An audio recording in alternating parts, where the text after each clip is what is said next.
بسم اللہ الرحمن الرحیم۔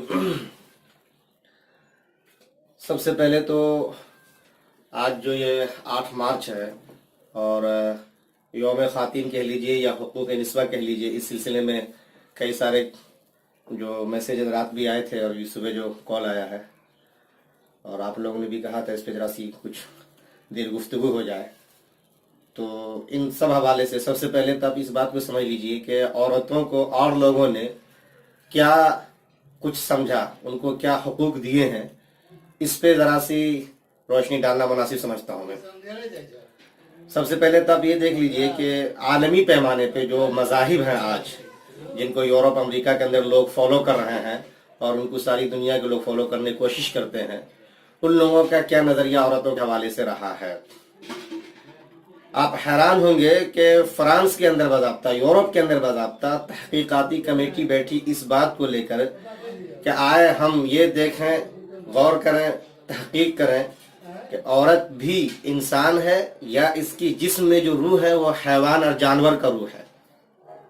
جی، اور یہی وجہ ہے کہ ابھی کی 1.5-2 صدی قبل آپ کو ایسی ایسی کہانیاں، واقعات مل جائیں گے کہ یہ لوگ جب یہ تسلیم کر لی کہ نہیں، پہلے تو کہا کہ عورت خبیث ہے تو عورت کی بدن میں یہ ہے وہ ہے، لیکن جب مان لیا کہ عورت کی جسم میں بھی انسانی روح ہے، اس کے بعد ان کا نظریہ یہ آیا کہ اس کو ایک سامان سمجھا جائے، مردوں کے لیے خدمت کا، تفریح کا، بہلاوے کا سامان سمجھا جائے، چنانچہ ایک سامان کے طور پہ اس کے ساتھ ٹریٹ کیا گیا، عورتوں کو بیچا تک گیا۔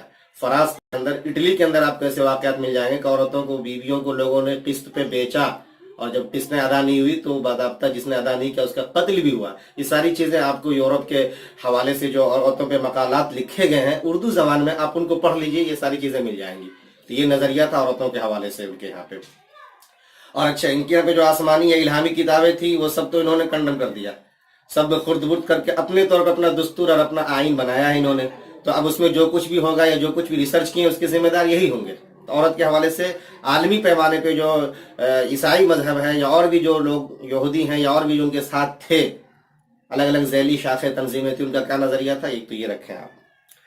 دوسری چیز، ہم اس ملک میں رہتے ہیں، یہاں کا نظریہ کیا ہے وہ بھی آپ کو سمجھنے کی ضرورت ہے۔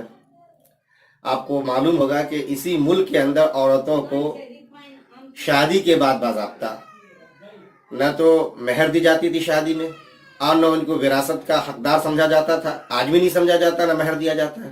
ہاں، ماضی میں یہ بھی ہوتا تھا ان کے ساتھ ظلم کہ اگر شوہر مر جائے تو شوہر کے ساتھ ان کو ستی ہونا پڑتا تھا، جلنا پڑتا تھا، انہیں جلا دیا جاتا تھا، مار دیا جاتا تھا باضابطہ۔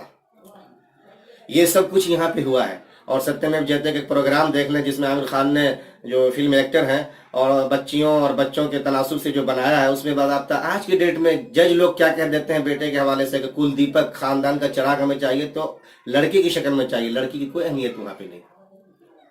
تو مہر یہ نہیں دیتے، وراثت یہ نہیں دیتے، ستی میں یہ جلا دیا کرتے تھے، لیکن آج جلانے کا رواج ختم ہو چکا ہے، تاہم مہر آج بھی نہیں دیا جاتا عورتوں کو، وراثت کا حقدار ان کو آج بھی نہیں مانا جاتا۔ چاہے اس کا شوہر انتقال کر جائے تو شوہر کے مال سے وراثت نہیں دیتے ہیں، یہ باپ انتقال کر جائے تو باپ کے حوالے سے بھی ان کو کوئی وراثت نہیں ملتی۔ اب عالمی اور ملکی پیمانے کے بعد عالمی طور پہ اسلام کو ساری دنیا کے لوگ جو فالو کرتے ہیں اس اسلام کے حوالے سے بات کرتے ہیں، ہم جس مذہب اور ملک میں رہتے ہیں یہاں کے حوالے سے بات کرتے ہیں۔ سب سے پہلے تو یاد رکھیے، اسلام نے جو کچھ پہلے سے نظریات چلے آ رہے تھے ان سب کو کنڈیم کیا ہے عورتوں اور بچیوں کے حوالے سے۔ چنانچہ قرآن کریم میں ہے کہ اس وقت عالم یہ تھا کہ جب کسی کو اس کے گھر میں اس کی بیٹی کے ہونے کے بارے میں خبر دی جاتی تھی تو لوگوں کا چہرہ بالکل کالا ہو جاتا تھا، ٹینشن لے کر کے، غصے میں پھڑا پڑتا تھا کہ یہ کیا مخلوق ہمارے گھر آ گئی۔ وَإِذَا بُشِّرَ أَحَدُهُمْ بِالْأُنثَىٰ ظَلَّ وَجْهُهُ مُسْوَدًّا وَهُوَ كَظِيمٌ کہا گیا باضابطہ قرآن میں، سورہ نحل کے 58ویں آیت میں آپ یہ دیکھ سکتے ہیں جا کر کے۔ یہی نہیں، جن لوگوں نے بچوں کو دفنا دیا یا جو یہ سوچ، غلط گھٹیا سوچ، مجرمانہ سوچ رکھتے ہیں، ان کو باضابطہ تھریٹنگ اور دھمکی دی گئی، وَإِذَا الْمَوْءُودَةُ سُئِلَتْ بِأَيِّ ذَنبٍ قُتِلَتْ، کل باضابطہ جب ان بچیوں سے ہم پوچھیں گے، پوچھا جائے گا تمہیں کس جرم میں قتل کیا گیا تھا، وہاں پہ یہ نہیں کہا گیا کہ جس نے قتل کیا اس سے پوچھیں گے، کہیں گے تم صفائی دو، کیا پریشانی تھی، تم نے قتل کیا، نہیں، اس وقت میں جو مظلوم ہے، جو مقتول بچی ہوئی ہے، اس سے پوچھا جائے گا، اس کی حوصلہ افزائی کی جائے گی۔ تو سب سے پہلے اس کانسیپٹ کو کلیئر کیا کہ بچیوں کے اوپر تم بھی ایسی خوشی مناؤ جیسے کہ تم بچوں پہ مناتے ہو. اسے تم قتل نہیں کر سکتے, انہیں تم ایسا ویسا کچھ نہیں کر سکتے, برابر سرابر رکھو. پیدا ہونے کے وقت میں یہ کہا جا رہا ہے.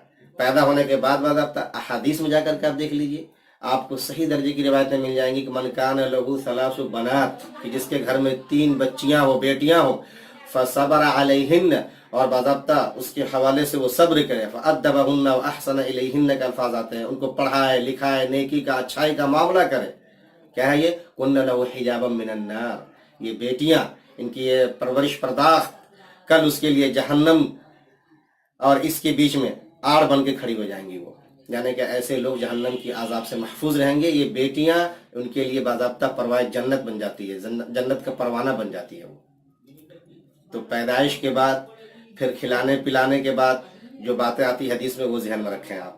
جنت کا پروانہ کہا جا رہا ہے. ایک فضیلت کی بات آ رہی, بیٹی اگر ہم آئے تو بیٹا کی بات یہاں پہ نہیں آ رہی ہے. اس کے بعد باضابطہ شادی جب ہوتا ہے اس وقت میں کیا کہا گیا ہے؟ نکاح جب خطیب پڑھتا ہے تو یا ایھا الذین آمنوا اتقوا اللہ حق تقاتہ, اس کے بعد یا ایھا الناس اتقوا ربکم ہے. اسی طریقے سے یا ایھا الذین آمنوا اتقوا اللہ قولا سدیدا ہے. یعنی کہ آپ آگے پیچھے جو آیات آ رہی ہیں ترتیب ان کو دے رہے ہیں.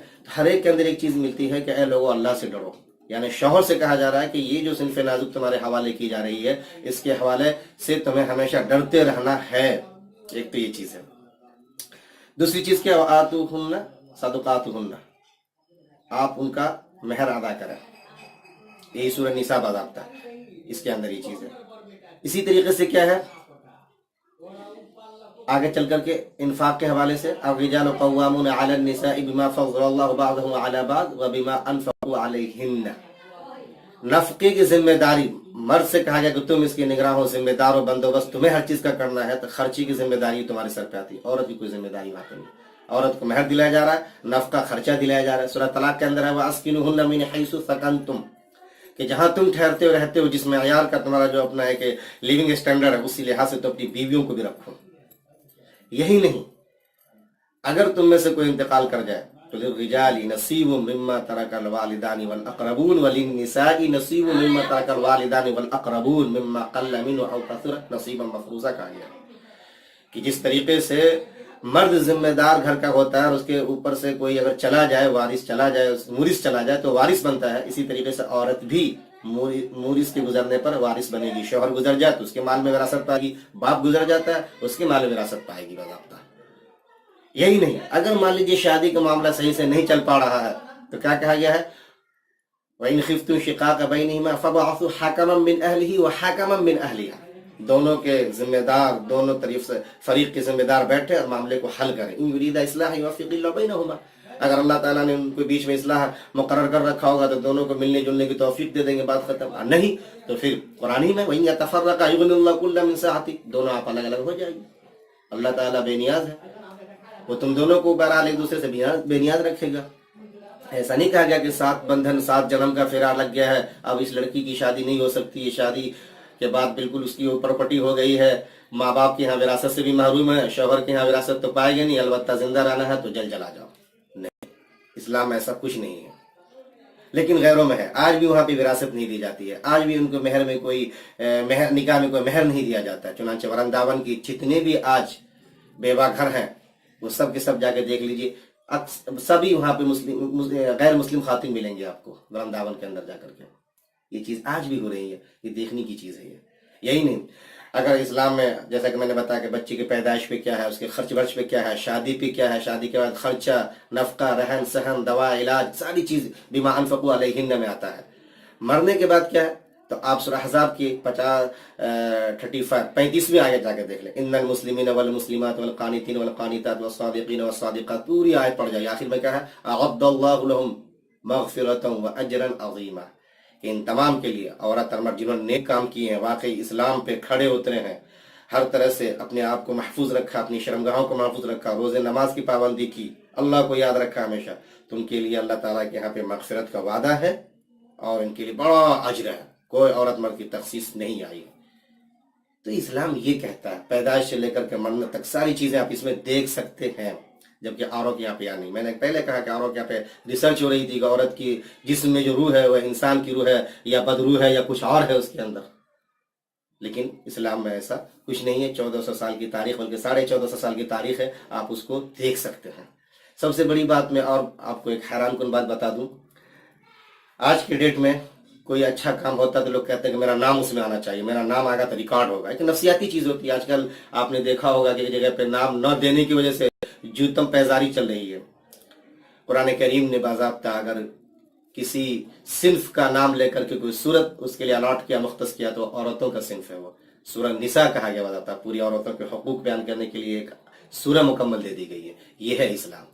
جبکہ دیگر کے یہاں پہ کیا ہے, گوسوامی تلسی داس نے کیا کہا تھا باضابطہ کہ ڈھول گنوار شودر پشو ناڑی یہ سب تاڑن کے ادھیکاری.